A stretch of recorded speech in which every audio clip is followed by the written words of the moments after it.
think we're good to go now. Okay, about 4 years ago, I started, can you hear me? Because sometimes it sounds loud up here. Okay.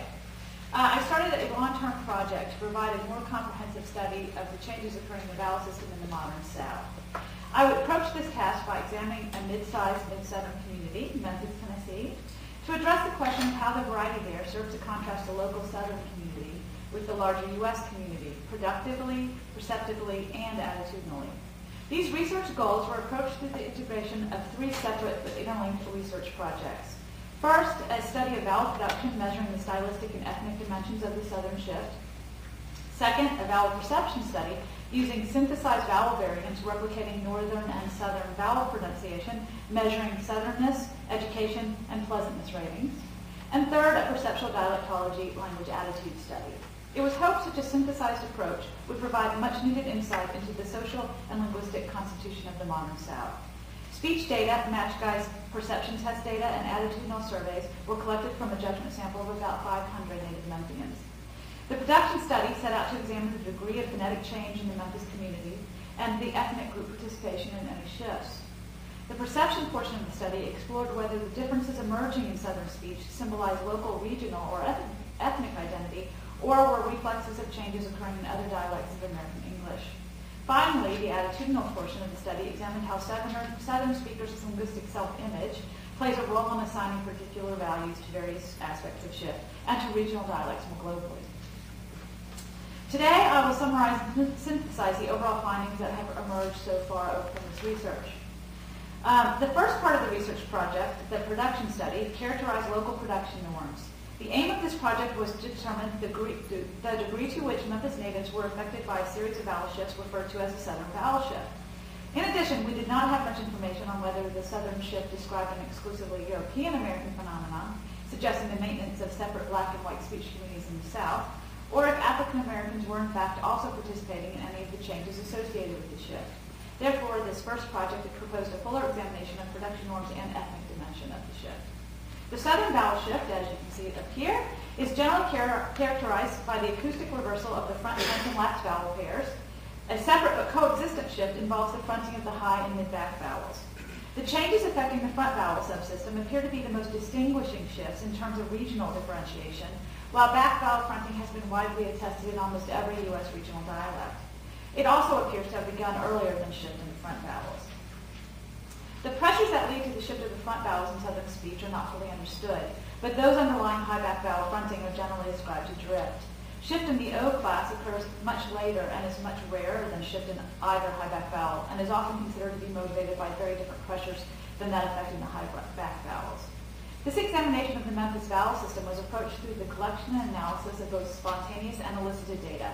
In order to get the most natural data possible, black and white field workers from the local community were provided training and then asked to record their friends and family for the project.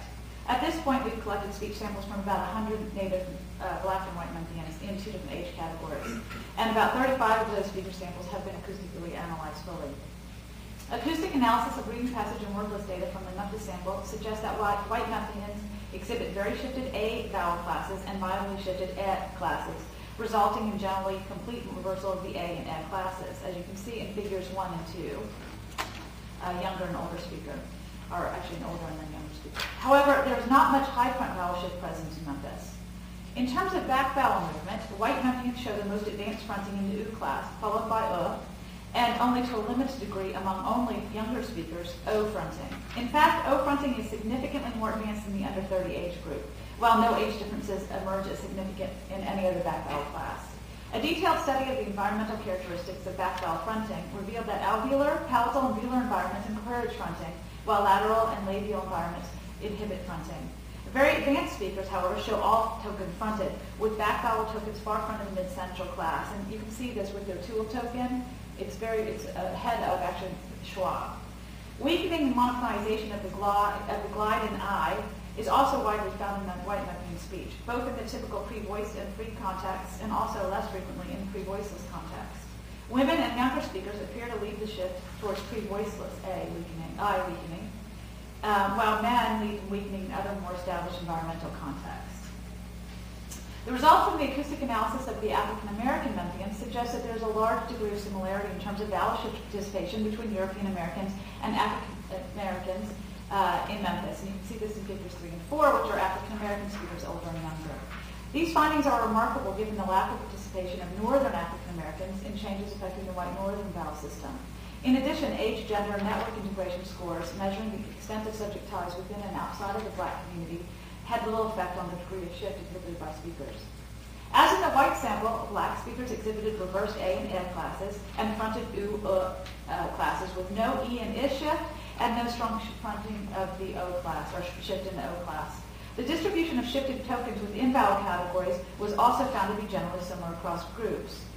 Both Black and white speakers showed the same environmental conditioning for I weakening, including pre-voiceless contexts, as you can see in Table 1, even though weakening was often considered a solely white phenomenon in pre-voiceless. In fact, African Americans in Memphis actually show more weakening and none of the age and gender differences found for white speakers.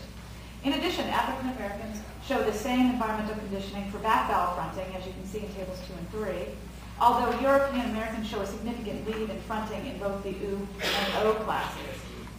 Finally, both African Americans and European Americans show similarly aligned back vowel classes, and this was reported earlier today. However, results that you can see in Table 4 suggest that the short O and open O classes potentially locate a subtle Southern ethnic divide, with European Americans showing increasing monophonization but more nuclear separation among low back vowel tokens, while Southern African Americans have greater nuclear overlap but maintain longer, rounder uplights to mark the vowel classes distinction.